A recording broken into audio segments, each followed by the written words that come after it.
Hey guys, this is Misty from the Book Rat, and it's time for my December 2012 rewind. So this is a look back at what I read of the last month of last year with a quick thumbs up, thumbs down rating. First up, you already knew from my serious crazy pants in the November rewind that I would be moving on to book 4 of the Fever series by Karen Marie Moning. This is Dream Fever. I said I was going to be. There was really no way not to move directly onto book 4 with the way book 3 ended, and as many of you warned me, book 4's ending was even worse, and so I would need book 5. So book 4, thumbs up, craziness as always. Moving on to book 5. Let's just say book 4 ended so crazily that I did something I've never done before, which was went on Amazon and read the little preview section as much as they would let me for that little beginning, just to know how it continued on, because it was the most awful, cruel cliffhanger ever. And book 5 wasn't in my possession yet, so I had to have something, some kind of closure. This one, of course, gets a thumbs up too. I love this whole series.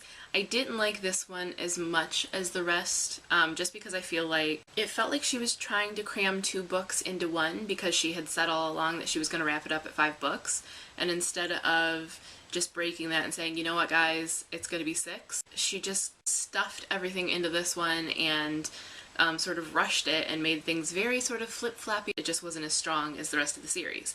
And it ended up being a moot point anyway, because she later went on to say that she was going to do a spin-off trilogy and possibly more books in this series. So might as well have just done it right the first time. But it was still a solid book, still definitely gets the thumbs up, but where all of the rest of them were 5 stars on Goodreads, this one only got 4 from me. So something that bears pointing out, but I still love it. I'm still definitely addicted, and I still think that Karen Marie Moning is evil.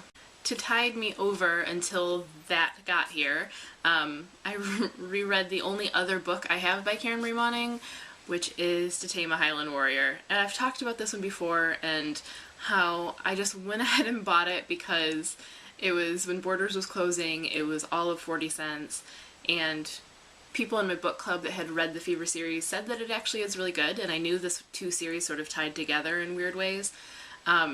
And so I bought it, and I did read it, and I did like it, enough to even reread it. I don't think it's anywhere near as strong as the Fever series, but it's definitely fun, and I like the characters. She has some alpha male issues, but whatever, it worked well to tide me over. Pure by Juliana Baggett. This is the first of a trilogy, and I really was pleasantly surprised by this. Definitely a thumbs up. It took me a while. It was a little bit of a slower moving book, or I moved through it slowly, I guess. But I was really pleasantly surprised by how dark and how bleak it gets. It reminded me a lot of The Drowned Cities by Paolo Bacigalupi, and I wasn't expecting that. There is romantic tendencies to it at times. Fortunately, it's not too heavy-handed with that, but I think I could have done with even less. It seems unavoidable in YA dystopias and post-apocalyptic books, so I just kind of resigned myself to that fact. But it was balanced by how just awfully bleak it was, and all of these sort of subtle little bits of social commentary and glimpses of what the world was before that led to this point. I really wasn't expecting that and loved what I saw in it. I thought in some respects it fell apart just a little at the end. It became a little scattered, a little confusing, but it was just sort of a minor bauble and overall really enjoyable. So looking forward to book 2. Flood Song by Rhiannon Hart. I had picked this up briefly in November, but I didn't have time, so I set it to the side. And after I finished Pure, I was kind of on the fence of what I wanted to read. I went ahead and picked this up and decided to finish it, and it does get a thumbs up. Now, I think that it's something that's really not going to appeal to everybody. It's more on the simple side in the storytelling and the plot. Also a little bit on the younger side, I think, of YA, just in how it approaches things. And the first half of it is really rushed, which is more obvious once you get to the second half, which is much more sort of full and complete feeling. So I think that that will put some people off. I also think that the main character, Zarafina, because the first half is really rushed, comes off as really wishy-washy.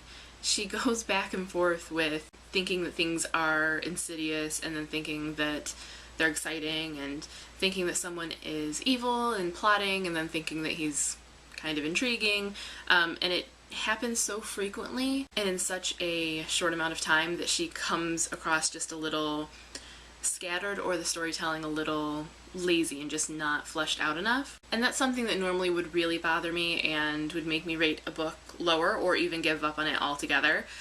Fortunately for me, it's engaging and the storytelling is fun enough that the things that normally bother me didn't bother me as much, and I was able to kind of set them to the side. Cinders and Sapphires by Layla Rashid, which does get a thumbs up, but another one similar to Bloodsong, where it's something that I think won't work for everyone and does have major flaws in it that normally would bother me. I think anyone familiar with Downton Abbey is going to read this and feel like it is heavily inspired by that, but I went in expecting that, so I wasn't too put off by any lack of originality. I think that it's a huge cast of characters to keep straight, which is easier on screen because you can see them, so there were times when it got a little confusing or just a little muddled, but for the most part it was actually really fun, which is why it does get the thumbs up.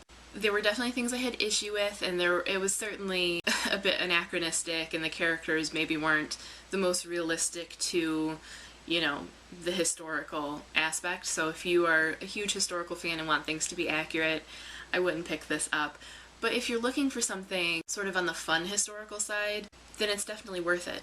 This to me felt like what the Lux should have been. The Lux ended up being one of my biggest rants ever. I really didn't like that book or anything that she did with that plot or with those characters.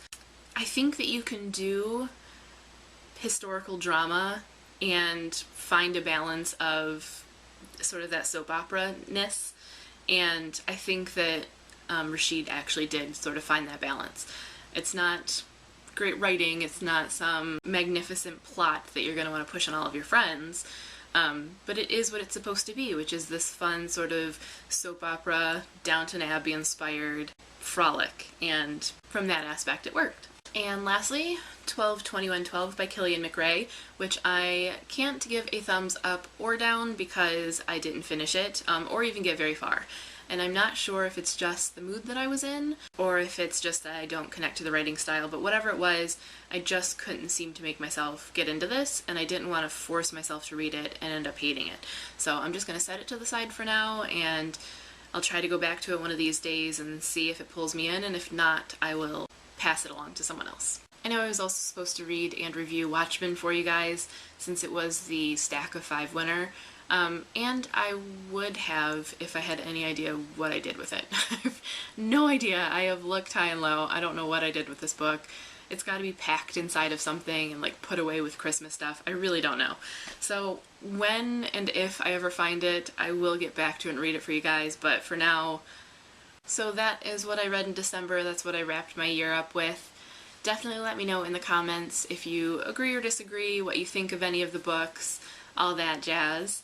And make sure to check out my January TBR, so you'll see what I'm kicking the year off with, as well as the January Stack of 5. Feel free to link up your own so that I can check them out, and until next time, happy reading!